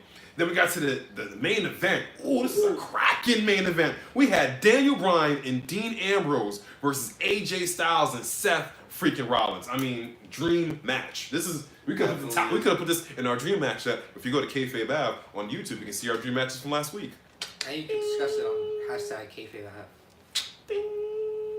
But And don't forget to add us at Kayfabe AJ, Kayfabe Focus, and Kayfabe I'm not kidding. Live cast Yeah, Kayfabe, yeah. That's a long ass username. Kayfabe Bath Pod Livecast. But anyway, so this is a dives, running knees. Started off like a proper blood feud should. Sling blades, burn it down, super kicks. Daniel Bryan interference, a little commercial wrestles because they're still doing it for TV. Huge clothesline, fold Seth up. JBL's funny. Seth Rollins does a sunset flip, you know, the one that kind of injured him like 2 years ago, into a buckle bomb. Aye. AJ fires up. Daniel Bryan and AJ Styles are going at it. AJ Styles, it's a calf crusher on Ambrose, hits a phenomenal forearm on Daniel Bryan, pins in Daniel Bryan, good house show. That image All the of style comes him, out. of AJ jumping, It's awesome. awesome. And he cocks that. Just the whole scenery with the armory look. Yeah, that was awesome. It was That was awesome. awesome. You gotta go back. It was a good house show. Yeah, it's one of the time. Of course, the faces are gonna go over, but it was a good house show. Go watch it. It's definitely worth time. Nice little hour, maybe 10-minute show, which the way things should be. You see how they just crammed all that into that? Just an hour and 10. That's all we need. I'll go back in 2 hours. I know it's more money, but go back in 2 hours. It's the money thing. I understand. I wouldn't go back. The money. No, It's the money. It's advertising. if they turn it around and actually give us the stables and the people we want to see It winning, could. and Like, there should be a 3 fashion. hours would be like glued. Like you won't even Yeah. feel the 3 hours. Fandango's coming back. There should be fashion files of the Broken Universe. There should be staple things going on every week. That we should, what's going to happen in the Broken Universe I was this week? wondering what's What's going going to happen on on with fashion Bray. files this week? Bray, That's what I'm I don't know saying. if we touched it earlier. They need Bray's to- tweeting about, I'm here. Where are you? And then it has an elite. image that says elite. We'll see, man. We'll see. Who knows, man? Who knows who has them? Matt's also been teasing that he's ready for a comeback soon. Yeah. So We'll see what happens. no. probably see the deletes. Baby. So after reviewing our episode of This Week of Wrestling, we realized that we did not give you guys the tape results for Raw and SmackDown. So I'm going to edit this in to the same video. And I'm going to put it in between. So if you guys see the edited version, because we usually go live, that's the reason we had to give you guys the Raw and SmackDown tapings. As, you know, we get into our stuff. Rich tries to sing. And, you know, we end up forgetting certain things. So for Raw tonight, 12/24, those who can't see it, or, you know, those who are going to be with their family, busy for the holidays, Raw starts out with a 34th Street fight with Lashley versus Elias, with Elias coming out on top. Next up, we have Rude and Gable versus The Revival for the tag team titles.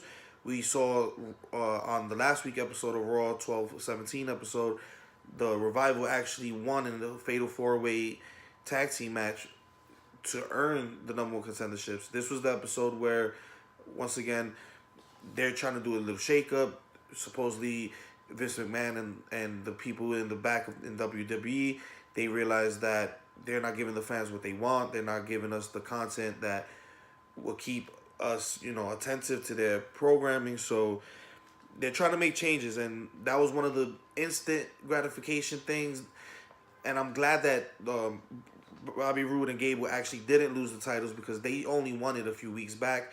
So just to drop to the Revival with no proper build-up, no, you know, actual, you know, rivalry starting between them, it doesn't make sense. And from the reviews coming back on this match, they said that it was a great match, one of the highlights of the pre-tapings. So, you know, it's always good when we got the Revival finally winning. The Lucha House Party thing was dragging on them. They were losing left and right. So them, along with, you know, Luke Gallows and Anderson, they're back in the fold. So awesome. Moving on, Drew McIntyre says he's going to be in the Royal Rumble. Drew's been on fire. He's the next guy, in my opinion.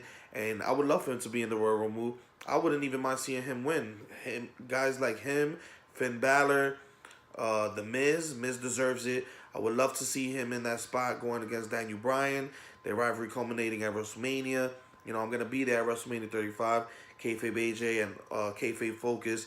We're gonna be representing for the live cast out there. We'll bring you guys videos on that when the time comes.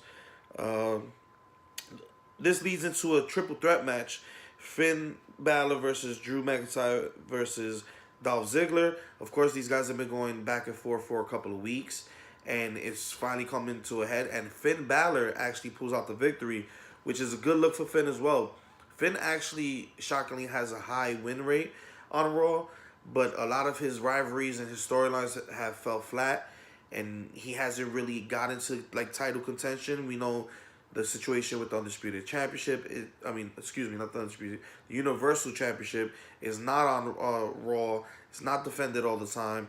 So the top title is the IC title, which is wrapped up in the whole Dean Ambrose, Seth Rollins rivalry. So, you know, it's hard for great wrestlers like that to maintain a good storyline when the champion's not there.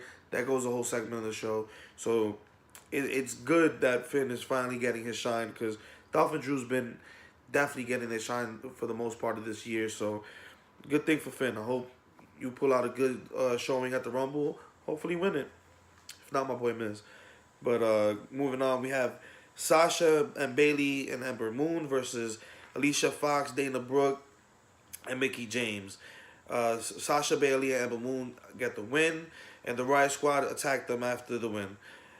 Next up is Paul Heyman, typical promo. Brock wasn't there. You know, he's amping up his client. Less of that. We need less of that. This is the problem behind everything that the fans are pissed off. This is the major problem. Your champion's not there. Damn it. The Royal Rumble's not till January 27th. It's still December 24th, bro. You can't show up at least twice within this next month? Come on. Bullshit champion. I hope he drops it. If WWE, if you're really listening, you need to drop that title instantly to Braun. If you don't want Braun as the champion, you just want him as a monster, have him drop it the next day. Have him get jumped. Or have him, you know, lose it right before the next pay-per-view, which probably is Fastlane or Elimination Chamber. One of the two. So, you know, drop it before that even happens. We have a lot of time before Mania. He doesn't have to be the champion going into Mania if you have other rivalries going on. But that championship needs to come home.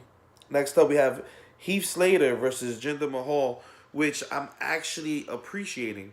You know, Heath Slater got buried, beyond buried in the last couple weeks, with the Baron Corbin being the GM and him pretty much saying he's a worthless piece of the WWE puzzle, and ends up breaking up the tag team of Rhino and Heath Slater by putting their careers on Raw on the line. Now that he's not GM anymore, thanks to referee Slater and the group that jumped him, Slater has his match with Mahal, and who shows up?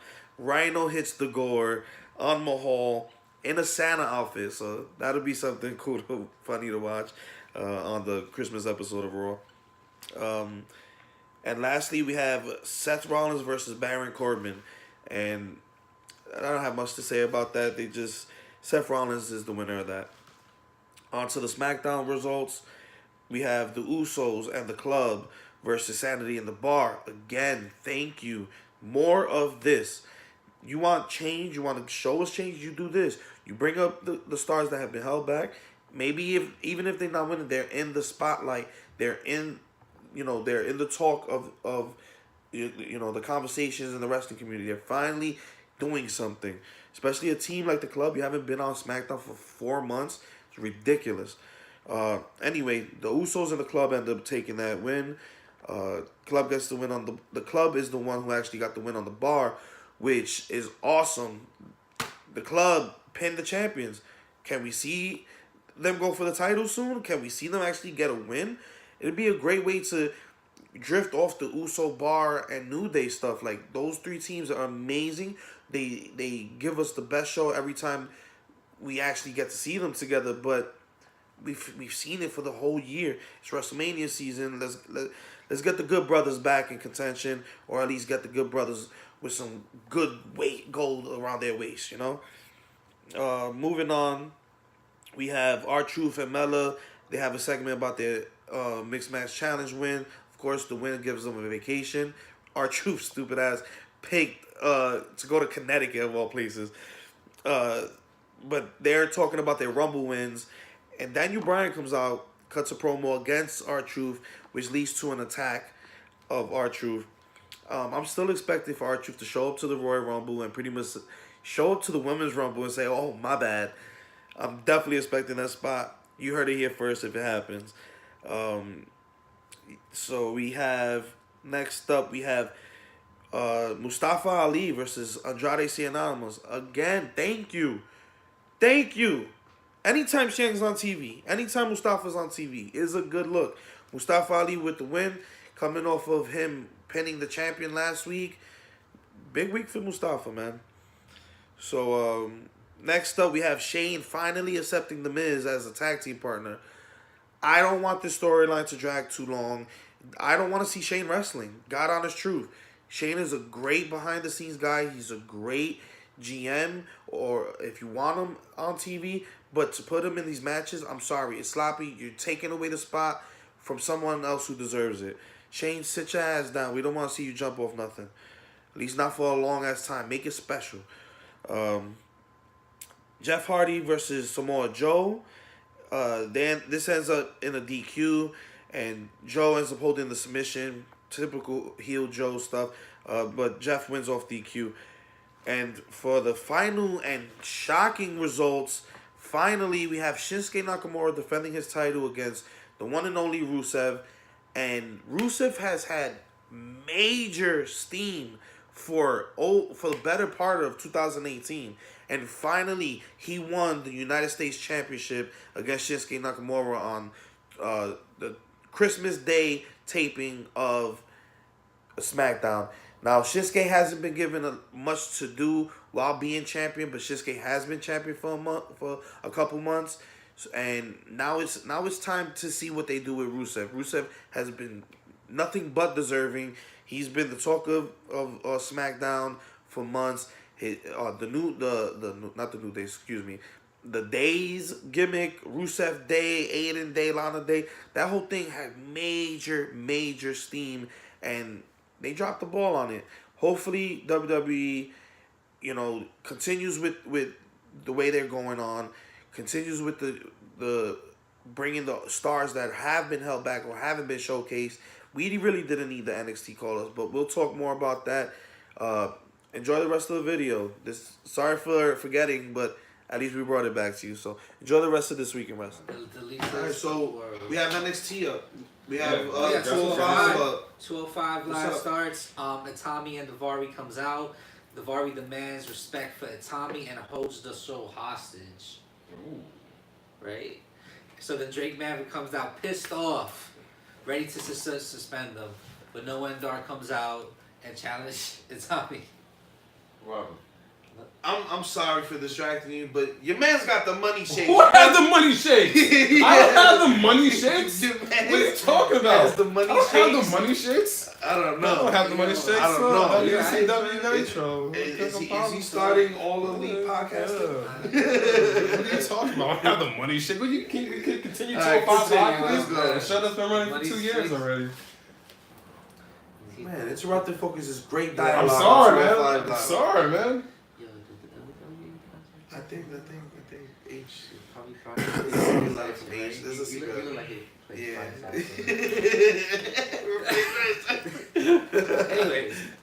Anyways. So, Noam Dar comes out challenging Itami. Itami wins, of course. It was Should be winning. It was alright match, nothing too big. But backstage, they saw Buddy Murphy talking to Drake. Buddy demands a challenger for his next contender. I wonder who's it gonna be, because he's saying it's not gonna be Cedric or Mustafa Ali. They don't deserve it. I don't know who's gonna be next challenger. Who should it be? Who? They didn't say. I'm gonna find out next week on 205 Live, I guess. Tony Nese, except with fully abs covered because I hate that jacket. I mean, they're buddies though, so I don't know. They've been building Tony Nese. That'd be a good match. How about I want to see 205 live. I want to see 205 live Drew guys Gulak? interact with NXT guys more. What's happened to Gentleman? Gentleman Jack Gallagher? He's in the main event. I'll get to this. Okay, let's So go. anyways, we go to the next segment. Lio Rush comes out to face a Jabba. He gets on the mic saying that he's not here to pump up the crowd because he has time. And then, he's the man of the hour, So out of nowhere, he just sucker punched the Jabba, beats him up a little bit, fits his finisher. Anytime Lio Rush can physically impose on someone, it's hilarious. And then hits a second final hour for the win. Lio Rush was just showing off right now. Let me tell you something. Also, congrats to him and his wife. Yeah, basically. Congratulations. So backstage, we The see, man of the hour finally got married. Sorry. So Cedric has a selfie video telling Buddy that he will be back for the cruiserweight title. Cedric Alexander would be so much more interesting if he had a character. Man, could you imagine? He's so stale, bro. He's so He's stale. a great wrestler. I'm glad you said that. So He's so stale. He's so stale. All he needs is a character. What a novel concept. A wrestler Great wrestler. having Like, a that should be character. a top 5. Top 5 greatest stale wrestlers. Yo, there's a lot of them. There is a lot. That's our next top 5. You just heard it. Because there's a lot of them. Oh my, I can You tell know what? like We might 3 have to right do a now. top 20. Yo, there's a lot of We might them. have to Oh my do a god, top there's so 20. many Well, great we're stale wrestlers. gonna try to bring you guys end of year content Oh. and Kayfabe That's gonna be Avenue good shit, though, awards. man. That's gonna be a lot of good That's stuff. the next man. thing, but Woo. maybe in the future, the top 5. We need top 5, man. Oh my god. Greatest wrestlers. Buried one. Oh man, he buried Stone Cold buried Lance Storm with that. Oh my Lance god. Storm is one of the greatest wrestlers He of was all great. time. He Like, is, but he got that buried was with one like segment. buried, yeah. Got buried one segment, bro. Where's that real? Sorry, I just gotta pull. Bro, because he just buried him so, bro. Like, bro. So anyways, going to the main event, it was Drew Gulak and Gentleman Jack Gallagher versus Akira Tozawa and Brian Kendrick in a tag team street fight. Ooh, tag team street fight. That's what I'm 205. telling you. I like when 205 love that shit like This this, man. tag More of team that, street man. fight was a great highlight. I loved it. I think the crowd was tired. It's not often they do some hardcore shit. It was really great. Things got physical real quick. Kendrick took a table out, and then Drew Gulak put it right back, which was fun as hell. They fit it away. So yeah, so then they do like a double team and stuff. It's a really good hardcore match. They tie Gulak up to the ring post and repeatedly chop him and such. Ooh. And then like Jack put like Gulak. No. They put Tozawa on an announced chair, and Gulak pushes him into a running kick from Gallagher. Oh wow. That's nice. Big That spot. was a great Might have to spot go right back there. and rewind. You got that was a good one right there. I'm about to put that match on. Yeah, put that in. That's actually You correct. might- Like you a might crack have match. to Yeah, put throw that that match match on. right Throw there. that match on. CW. So then, afterwards, Gallagher puts Kendrick into an Indian death block, and then Tozawa does a senton off the top rope and hits him. Oh my more god, of more of that? that. That's why. And so then, Good gosh. after that, Kendrick goes for the slice bread number 2 and Gulak counters, leaving Kendrick sitting on the top rope, right? So then Tozawa kicks Gulak outside of the ring and goes for a dive. Gulak goes up a trash can and make them both crash to the floor. Oh yeah, we gotta see Just that. imagine, Yeah, just we gotta imagine see that. the impacts to the head. I'm about Yeah. to see that Trash right can. now. So You then- sold it. I can picture So in my head. anyways, But I need to see Gallagher it. comes More of that. comes to sitting on top of the top rope Kendrick for a backdrop. However, Kendrick counters with a top rope slice bread number 2, which I will call it right now the slice bread squared for the win. Slice bread square for the one. You heard it. Wow, they had a lot of time. They had a lot of Hashtag time. slice It bread was square. They had Great 20 match. minutes. That's trademark on Kayfabe app. That's Slice 20 bread square. Slice bread square. You hear it on Kayfabe app. Trademark. Boom. The top rope slice bread number 2. Slice bread square. So yeah, we're actually throwing this match and we're talking. Oh, he went back to the baby Oh face. yes, I forgot to say. Babyface Kendrick. He shaved his beard off, so now I'm calling him Spanky for now on. You know how much years younger he looks right now? Babyface Kendrick. This is back in the day. This is Brian. back. Yeah, It looks it's like back all in the that day. age he took on. This just went away. This is SmackDown. Ooh, this is like the original SmackDown. This is like when you have WWE, the video game, and then you have the different characters. Yeah, put the different characters. Wow, that's exactly what it's like. Past. Wow. Yeah. Young Kendrick. Yeah, man. So who's joining us? Hey, Instagram, IG Live people, what's going on? We see you. Alright, so let's move on to NXT. NXT was always cracking. So NXT started with Io and Dakota versus Jasmine and Marina. I'm glad you did that. I had it all out. I got notes for that too. You got some notes for that? Sure enough. Yeah. Oh yeah. I don't got AJ all like down. it. You can continue to Oh, run yeah, down. Alright. Yeah. So Dakota Kai has been very aggressive lately, which I like. I like it. Yeah. More that. She's the Kingslayer. She's the I have Kingslayer. no complaints as far as Dakota Kai and Io's role in it. Yeah. I expected more from the Four Horsewomen. I did too. They're still a little green. They are green and they showed a lot in this match. Like we were hoping they were gonna have the Four Horsewomen versus Four Horsewomen. Not really at all. It's not competition. I don't know. Besides Ronda, there's no competition. Ronda, I think Shayna can hold her own. Well, Shayna. I'm sorry, I overlooked Shayna. Shayna's. Besides Shayna and Ronda, the other two need work, and it showed in this match. Look, they putting away the table. Yes, more of that. More of that. More of that. For a better 205. For a better 205. I like that. See, I like more of that. More of that. Or those are the Are those the guys? Those fans are always there every event. Nah, that's a different set of So continue to run down that, but that's how I felt about. I felt that Jasmine and Marina was a very powerhouse, hard-hitting team, but they're still green. She they still screams. need a lot more training, just like I think Ronda kind of does as well and such. But Io, they basically manhandle Dakota. Io gets the hot tag, starts cleaning out the house. There's a 619 and a springboard foot stomp to Marina, and then hits a beautiful moonsault for the win. So I love her moonsault. That boot though. To I forgot which of the Four Horsewomen it was. Jessamine Duke screams a lot. I kind of like. She kind of gives me like a Vikings vibe. Like she's like she's channeling that like UFC MMA anger. You know, I like it. Yeah. They're just a little green. That's so what else we have? So after that we get a DJ Kovic promo hyping his debut. For the guys that's Donovan Dijak for the people I know him in the indie scene. I don't know why they changed names. Feast your eyes. What's his new name? What is DJ Kovic. DJ Kovic. It was Dominic. DJ yeah, it's Kovic. just like whatever. Feast your eyes though. Feast your bloody after eyes. that we have Matt Riddle does an interview about Cassius Ohno. Who?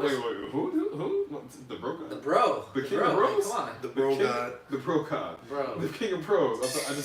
Anytime I can play a Matt Riddle, I can play. Bro. I love his interview. Just like, yeah, bro. Yeah, Cassius Ohno, bro. Like he looks so high, bro. In all his promos, like, he's definitely paying the marijuana luxury tax. He basically Matt should have basically been like. The interview should have basically been like, yeah, bro, like, Cassius Ohno, bro, like, he hit me from behind, bro, and like, but if he does it face to face, I knock him out again like I did at NXT in 7 seconds, bro. Look, I got things to do, bro, so I'm gonna hit you up later, bro. Peace. I feel like his theme song plays wherever he goes, like, if this, that's how he was. If this was the Attitude Era in 2018, he would have definitely smoking something live. Emphasis on the Crocs. In his Crocs. That's why Matt Riddle's the GOAT, man. The fuck, yo. I love fucks with Matt Riddle, yo. The Crocs, the bro. Thank you, NXT, for letting him keep it. Please, when he goes to the main roster, let him keep it. That's Matt Riddle. He's definitely paying. People are like, oh no, he's not smoking no more Hell because CBD. because Probably no CBD oil. He goes out of his system a lot quicker. He definitely has marijuana. He has THC in his system. That man looks Renee smacked all the time. Renee was talking about how she uses CBD oil.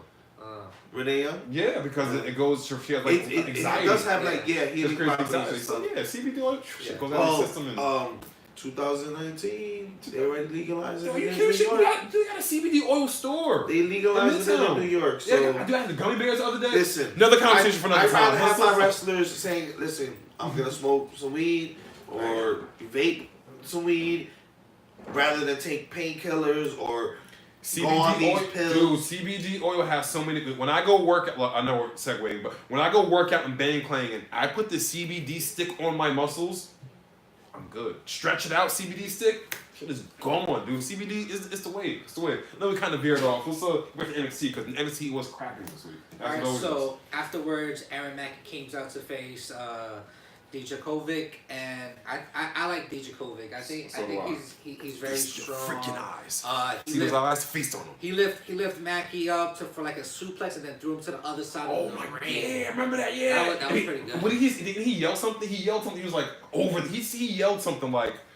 You want to get over or something? Yeah, something like over there. Just woof, just threw him like literally like that. across the ring. And then he hits him with a crazy rib breaker that looked like it hurt. It does. There's no soft way to take that. And then he finally hits the Feast Your Eyes, which is basically the torture rack. Feast into your like freaking a eyes. strike. You see these IG? Feast your eyes. My eyes are for feasting. You see those eyes? Okay, they have glasses Like a on. madman on YouTube. Okay, they have glasses on, so that means there's 8 freaking eyes, and altogether there's 12 freaking eyes to feast on. Eyes for feasting. One got a little crazy there, sorry. Did I? Sorry. Oh, So, anyways, Sounds just like Jay Lethal. wait till I get it down. Wait till I get it. I'm gonna come here just cutting promos.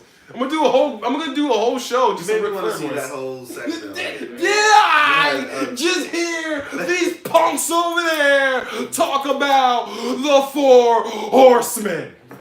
Sorry. You're gonna get me shape mode. Let's continue. Sorry. So I basically like his finisher. I feel like it's kind of like a go to sleep, but it's more. It's a reverse go to sleep. Yeah, it's like a reverse go to sleep. It looked like he was gonna do like the flatliner or One Winged Angel, and it was like a Death Valley driver. It's reverse, reverse. Like a reverse Death Valley. He pulls him like that and then just knees him in the face. Like it felt like slow motion when I saw it. Yeah. But I think he was trying to like put over how cool are it you was. dropping mics? Yeah, definitely dropped the mics like 8 times already. So you put that over. I don't think so. I definitely would like to see Riddle versus Dijakovic. I'd like to see Riddle versus anybody. Yeah. They're really I like the way they're building up this cast on, but Speaking of that would Riddle, be good. he's actually confirmed to be in the Madison Square Garden holiday show. So he's making another debut. Oh, dude, that's gonna be a huge match. It's gonna be Matt Riddle, Aleister Black, Ricochet, Pete Dunne. I think it's gonna be British Strong Style versus. I have to get my tickets. Dude, wait, that's in 2 days. Yeah, that's right after Christmas. Day after Christmas. I went there last year. That's what that red AJ Styles shirt on. That's where I got that. That's where I got that from. Love. Yeah, Merry Christmas to Kayfabe Ave. I'm like, show up. Yo, and they have good matches there. Cause last year they had Roman Reigns versus John Cena. They had whatever. Anyway, on to this year, it's gonna be Undisputed Era, Tommaso Ciampa, and Velveteen Dream. I think they're doing some crazy like 10-man tag team match. They brought a lot of heavy hitters. Ronda's gonna be there. John Cena's gonna be there. Alright, so continue on with. So then they announced that Io has taken the last place in the 4-way match. So next week, we're getting that 4-way match. it's gonna be Ooh, they've been building this for weeks. The undefeated Bianca Belair versus Io versus Mia Yim and Lacey Evans. Well, we know Lacey Evans is not going to win because she's getting She's called up. Yeah. I mean, I think it's Bianca Belair. She's not getting called up. I don't think Bianca Belair should win next week, but she definitely shouldn't get pinned. I think they should build that. They should really build her and Shayna Baszler. I really want to see her and Shayna Baszler. I want to see a big story with her and Baszler like collide because I don't know. I don't know what they're going with the undefeated streak. I don't know. We'll see. Yeah, we'll see. Streak versus title. Maybe more of that. Yeah. All right. So the next match is Heavy Machinery. Oh, Taki. And they come out to squash some jobbers. Yeah, that was squash. fast as hell. Yeah. Like straight up, Dozovich could have looked like he could have just. That match was all set up just for the Undisputed Era to stand at the top of the ramp and just look cool. That's all. Undisputed Era comes cool. out. It looks so cool. And they basically showed off with giving 2 compactors and then doing like a double compactor. Oh, he carried, picked Both of up them. both of them up. And they did the double compactor for the pin. Yeah, so. And with that match, Heavy Machinery hasn't lost a match in 6 months. Ooh. That's a good build. Okay. That's a good Good build. going 6 into months. Raw, Look at that. SmackDown. Look at that. Proper booking. I mean, even though NXT does have less things to work with, but still. NXT There's really ways never around had it. a booking problem. There's ways to work out. Besides Becky Lynch's debut I character, think a lot of people did. which we did a Becky Lynch episode. Check it out. It's one of our highest. That's one of our highest. One of our highest views. Spotlight episode, yeah. Yeah, spotlight episode. The battle, Ring of Honor just blows everything out the water. But yeah, NXT booking is great. Yeah. So Are we going to the quick main event? squash, the Main main event. Main event. This is. We've been wanting to see this match. You know, it's pre-tape, but we've been wanting to see this match for a while. Gargano versus Aleister Black. versus Aleister Black in a steel cage. Now, the first thing I noted was the cage looked small as hell. Did it? It looked shorter. Really? It was a little bit taller than the turnbuckle. It looked more like the old school cage to me. Yeah, That's like a short that's what I old was- school cage. I thought these two had a really I hard thought it was match. pretty good. But it kind of it sounded like the crowd wasn't into it, but at this time they probably were. It's like the third and a half hour. taping No, at this point. they definitely did a holy shit chant. Yeah. Shit. There's Because a lot of holy shit moments in this match. This is a crowd Gargano match. and Aleister Black are fighting, standing on top of the ropes, climbing the cage, Mhm. and they're like punching each other. And Gargano like positions himself on like the left side of him, Mhm. punches him in the ribs. Aleister like goes like sticks Oh, out a yeah. little bit. He does like a sunset flip, Yeah. power bomb Yeah. off the cage. Yeah, that was Yeah. sick. Yeah, I remember that. Everybody was like, I said, oh, holy shit. Yeah, there were a lot Holy of shit chant started like right after. I was like, What about when Black's trying to hit a moonsault and he hits Gargano and hits his knees as well? Oh, yeah. Yeah, he landed straight on his knees. And he That actually shit got really hurt. he got surgery on that knee too. So, but I mean, he looked good. He finished the match really good. They tied Gulak to the ring post and they're giving him Just give him chops. chops. Good. That gosh. deserves a woo for sure. Woo! And with the shirt open. Woo! And it was really awesome. I mean, there's a lot of good spots in this. So- I wrote down that Aleister Black and Buddy Murphy must have been watching some Omega matches because Big they're running news knees. coming out of this They're main running. event, though. Their running knees are sick. Big news coming out this main event. Oh, we're building to it. We're building to it. So do you have any more spots, specific spots that you want to name before we get to like the climax of the match? I like how Black almost kicks Johnny out of the cage, then pulls him back in, and they're like struggling. Yeah. That There was shit was funny for me. It's Aleister because Black could've won the Aleister Black match. is such a physically imposing person for like He is. going against He is. Gargano. He hits V triggers. A lot of people do running knees, but I'll say Buddy Murphy and Aleister Black do V triggers. Look at the spot right here. Ooh! So they had Tozawa in a seat, in a rolling seat, and gentleman That was Jack 205 Gallagher, we just covered, they were too. pushing him in the seat while Drew Gulak came like a running drop kick. Oh That my was gosh. Gallagher that hit Yeah, that it was drop. a- Oh my gosh, that was sick right Wow. there. That was a good spot right Wow. there. But So- Watch 205 watch live. 205 Yeah. live. Watch 205 So live. the- And that's why Focus covers 205 for us. So I think, are we entering the climax of this match? Wait. Okay. One more spot. Alistair went for a springboard, and out of nowhere, Johnny comes up, hits a springboard leg drop. Springboard leg sweep, and then into the Gargano escape. I don't even remember that yeah, spot. and then Springboard leg sweep. yo, when he caught him in the jargon on the Gargano Wait. escape. Look, he was trying to do like a lasso, so Gargano basically ran up, did a springboard of himself, caught him in air, and did a Russian leg sweep. Wow. Yeah, it was sick. Basically. And he had him in. Springboard Russian leg sweep. He Wow. had him in a Gargano lock, and then like the Gargano escape. I and missed that he part. picked him up and threw him against the cage, and he bounced off and locked it back in again. Like he never let go. It was ill. Like the way Aleister Black picked him up, threw him against the cage, and he fell down. And he still had it I'm locked gonna have in. to rewatch that match. Yeah, that's And Oh, then, that's a great and match. then Alistair Black had almost had the match won. I like when Johnny picked him up and tells Alistair, "Oh, you're absolved of your sins." Oh yeah, and he goes for the And black then- mass. And then Alistair hits the black mass on him and shit. So That was a sick and then part. that basically leads to the finish. So I'll let you. Wasn't there another spot? No, I think Alistair Black had the match about to win. He climbs back in. They do a couple more spots, and then also all of a sudden Tommaso Ciampa comes from the back, and it's like it's the acting from an actor from Johnny Gargano was spot on, because like he's looking at Tommaso Ciampa, and it's like when he looks at Tommaso Ciampa, it's like he's almost like in this illusion, like he's like caught in like. It's like a puppet master thing. He's like caught it on the strings because Tommaso Ciampa slowly starts waving his arms. And now, Alistair Black happens to be in the middle of the ring, which obviously sets up for the whole DIY double knee You guys set strike. it up. So Alistair Black was crawling outside, and Johnny Gargano was climbing up outside the cage. So Tommaso comes out, slams the door on Alistair Black, and pushes him back into the ring and gets into the ring and closes the door. So then Johnny Gargano, as soon as he was already outside of the cage, climbing down. He sees what's going on. Mm-hmm. Instead of winning, he climbs up and Johnny comes right back in. Goes back in. And then Tommaso on one end of the ring, Johnny on the other end, raises his arms into that old. But it was the way they DIY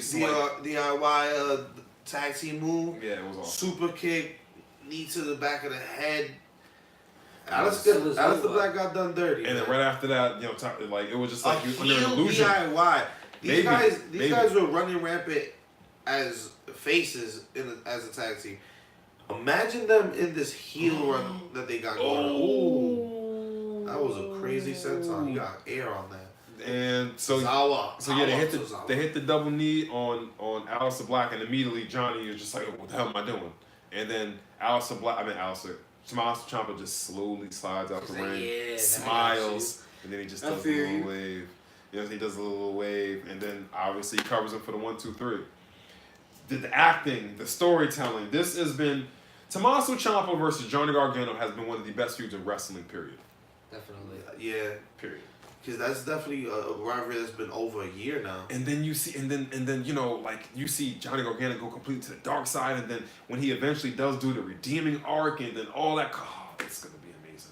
It's gonna be amazing. Yeah, I hope that redeeming arc and all that pans out in NXT. Yeah. But I wouldn't mind Gargano or Ciampa called up. Tommaso Ciampa and Gargano can do the same exact rivalry they did in NXT and WWE. A lot, I hate to say it, even though I think NXT is one of the best things in wrestling, period. A lot of people don't watch NXT. A lot of people won't even know the story. And all the wrestlers, all the marks, we know it. And WWE can just kind of slightly tell the story just a little bit different, but pretty much just tell the same story, and we'll all love it. Just do this. Copy, paste, boom. Just like that. That's it. That's all you got to do in the main roster. More of that. More of that. That's all you got to do. Just copy, boom, do the same thing on the main roster with Ciampa and Gargano. All right. That's it for NXT. That's it for NXT. So you want to go to NXT UK? Go to the UK. I actually didn't. I didn't see. I didn't get to watch NXT. Alright, so I did, but Tony Storm comes out when against to fight Charlie Morgan. It was a mediocre match. It didn't seem like Charlie didn't have some pretty much experience. Then Tony hits the Storm Zero for the win. Then you see a video for Gallus, which is basically the Coffee Brothers, and Wolfgang, which is basically the top heel faction in NXT UK right now. Oh, I remember that faction. I remember that. Yeah. So then next we have Flash Morgan Webster and Mark Andrew comes out. Ooh, I'm a big fan of Mark Andrews. And guess who they're facing? Who? James Drake and Zach Gibson. And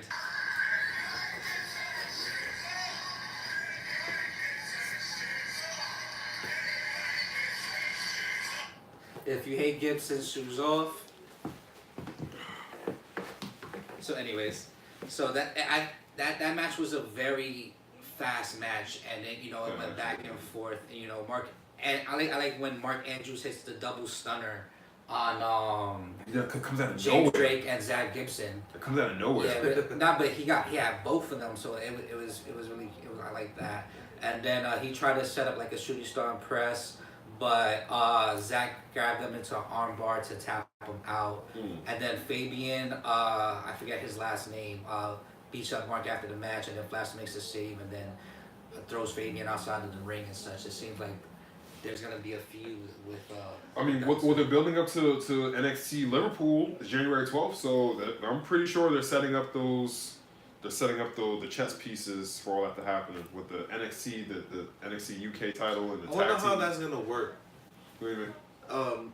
So NXT has their own NXT UK has their own pay per view just by themselves. Yeah. I guess they schedule it. It's not gonna be like, during like WrestleMania weekends or like it's not like No. a big four thing. I know like the NXT first does. one they're doing January 12th. Yeah. That's it. So. And then probably headlined by Pete Dunne, Tony Stone, Rhea So they're Ripley, doing like 2 weeks British All-Star. before 2 weeks before the Rumble. the Rumble Yeah. weekend where we have NXT. Yeah, because we're about to go. Because we've gone through a little stretch without any pay-per-views. I mean, as often as I guess it's WWE For the is putting first on. time in months. First time in months. We Yeah. actually have a whole. We need a month. break. We needed a break. We have a whole month and like a half of build going on. Yeah, Right now. we needed a break. So that was the whole week in wrestling. Wait. Right? UK, no, NXT UK still is going Oh, on. okay. So the next match is Killer Kelly versus Nia Samuels. I like They Killer Kelly. both have never won an NXT UK match, but however they both are very rounded in skills and So such. somebody has to. So basically, Somebody has to. Nina hits a Death Valley driver on Kelly, hitting her head on her knee, and then gets the win. It was a right match. You know, they're both pretty good. You know, I could see them facing Rhea for the UK Championship and such. So then afterwards, we get a backstage interview with Fabian, who attacked Mark Andrews and Flash Morgan Webster, and he said he's gonna find a partner to team up to take on the tag team titles. Ooh. We Just actually. Those We are actually- beautiful titles. I'm pretty sure we spoiled. Have you got a good look at those titles? Yeah, those are nice. Very, very nice. Beautiful titles. All the UK titles are really nice. Yeah, very great. Yeah, I would get all those titles. I like how they set it up. They had the guy run in and to set this up with the backstage interview. Yeah. Furthering the story, having a little bit great of looking status right there. Well, I know. Yeah, like I said, the January 12th is the first UK pay-per-view, so I'll definitely make sure to be caught up on all that because I want to know the story. Yeah, about some of same. them. I mean, we spoiled some of them weeks ago because they didn't announce them, but the story. I know Pete does. I mean, all title defenses, but who specifically we're going to be in it. We spoiled it weeks ago, and I don't even remember who we spoiled. Well, that's why you go back. and look at the podcast. But We have anyway, This Week in Wrestling weekly. Yeah. So, anyways, back to the main event of the NXT UK. We have Joe Coffey from Gallus, which is, like I said, the Coffey brothers, and Wolfgang. Comes out by himself to face Travis Banks. Ooh. Now, this is a huge blood feud as Joe Coffey injured the shoulder of Travis Banks. So, and Travis Banks been waiting for this one match to fight Joe Coffey in. And Joe, it has hard-hitting spots, back and forth. Joe basically targets Travis's healing shoulder the whole time. Joe Coffey hits the beat of the bells for the win, but when he hits the beat of the bells, Travis Banks kind of blocks it with his injured shoulder, and then you see him in pain, and then he hits it with the Joe Coffey does it again, and he got the win. Nice. It was a great NXT UK. I'm gonna make some time later tonight. Yeah, you guys gotta watch NXT UK, watch NXT, watch 205 Live. They're all great shows. All of them. You know, we do our best. But to cover for everything. those who can't keep up, that's why we try to give you the best of all worlds. Yeah. We all try to cover different shows, make sure you guys are up to date as possible. Was that this week in wrestling? That was wrestling. That was this week's in wrestling. This is gimmick now. AJ, tell people where they can find you. Well, you can find me at Kayfabe AJ on IG. Also follow Kayfabe Ab Livecast on Twitter. Kayfabe Focus on IG. Yeah, you can find me at Richie Moon. You can find me at Kayfabe Ab Live or Podcast, Kayfabe Ab Live or Podcast on the Twitter. and Mr. Richie Moon on the gram. Use the hashtag Kayfabe Avenue when discussing this, and you can add us at any time. I'll like, comment, subscribe. The next, all of that. the next week, we already gave you guys the spoilers for Raw and SmackDown, so we're not gonna cover most of that stuff next week. We're gonna give you guys end of year highlights. We're gonna give you guys Kayfabe Ave Awards. We're gonna give you guys what we thought were the best matches of 2018. So this week in wrestling, next week's podcast is gonna be more of an end of year event. We're gonna talk everything 2018, the highlights, the highs, the lows, and we want you guys to actually give us input. So like, comment, subscribe, DM us on IG, answer on these comment boards, and just let us know, what do you think of the best matches of 2018? Who do you think are the best superstars? Who do you think had the best title defenses, title reigns? You know, let us know what you think. Maybe it'll contribute to the show. Maybe your match can be the top 5 match. Maybe not. Yeah, or maybe not. Or maybe not. Either way, let us know. Either way, please like, share, and subscribe. And remember, you can always find us at Kayfabe Ave. And with that said, I shall bid you a farewell. Kenny, take us home. Take us home.